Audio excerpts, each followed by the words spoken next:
اسے کسی بات کا سوال نہ کرنا، کسی بات پر اعتراض نہ اٹھا دینا کہ یہ کام کیوں کیا، یہ کام کیوں کیا حضور آپ نے یہ کام نہیں کرنا چاہیے تھا.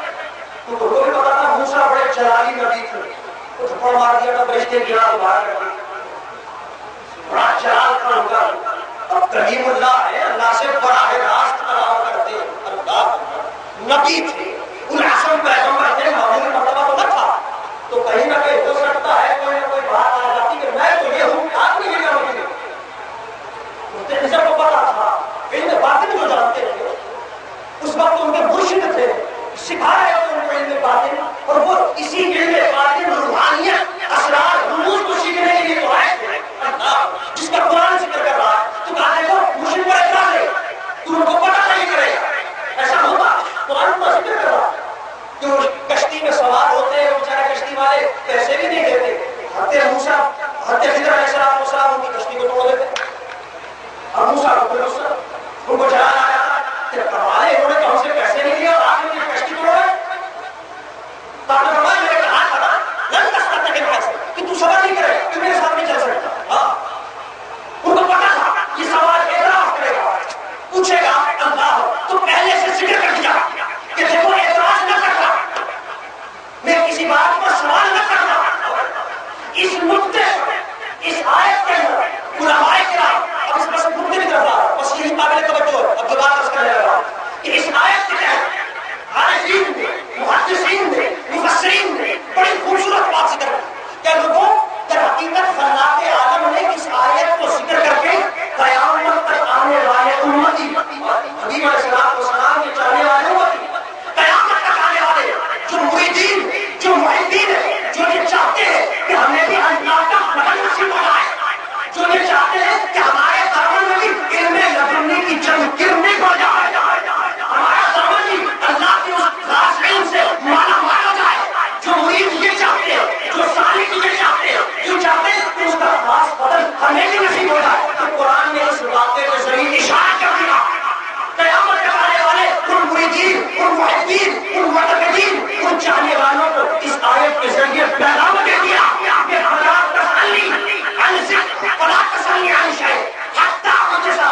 حضرت خضر کی زبان سے یہ کہلوا دیا کہ لوگوں اگر تم بھی یہ چاہتے ہو کہ تمہیں اللہ کا فضل نصیب ہو جائے، اللہ کا خاص علم نصیب ہو جائے، تینوں دنیا کی نعمتوں سے تمہارا دامن بھی مالا مال ہو جائے، تو یاد رکھو مرشد کی بات پر کبھی اعتراض نہ کرنا، اس کی بات پر کبھی طنز نہ کرنا، کبھی کسی بات پر اعتراض نہ کرنا.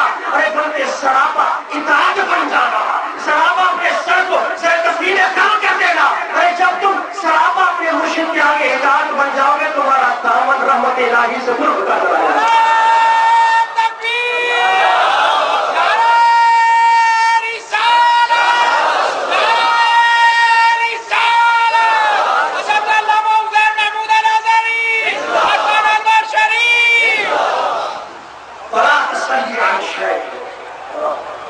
اللہ کے عالم میں کمال نقطہ ذکر کر دیا.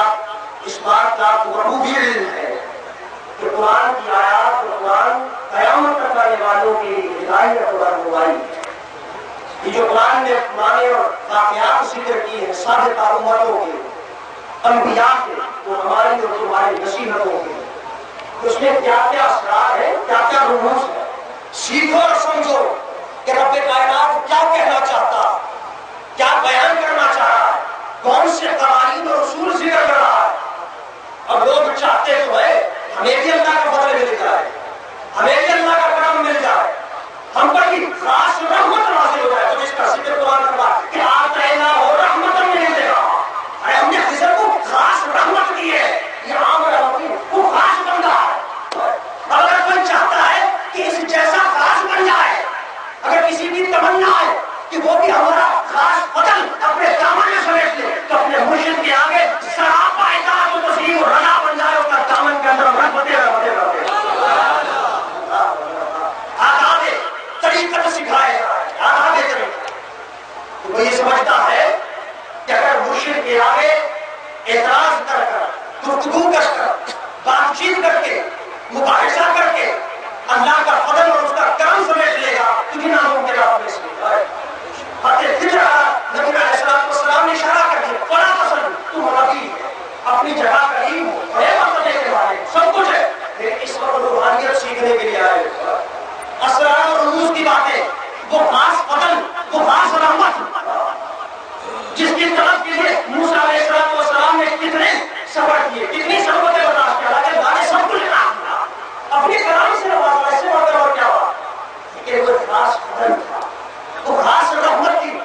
کی طلب تھی موسیٰ کو کہ ہاں یہ کوئی اور چیز ہے، یہ مجھے لینی ہے، یہ مجھے حاصل کرنی ہے. تو بڑے ادب سے عرض کرتا ہے حضور پیچھے چل سکتا ہوں؟ بھائی چلو تم سمجھتے ہو، ساتھ تو رہ سکتے ہو، مشرک کہا ساتھ تو رہ سکتے ہو، مگر اعتراض ہے، سوال ہے.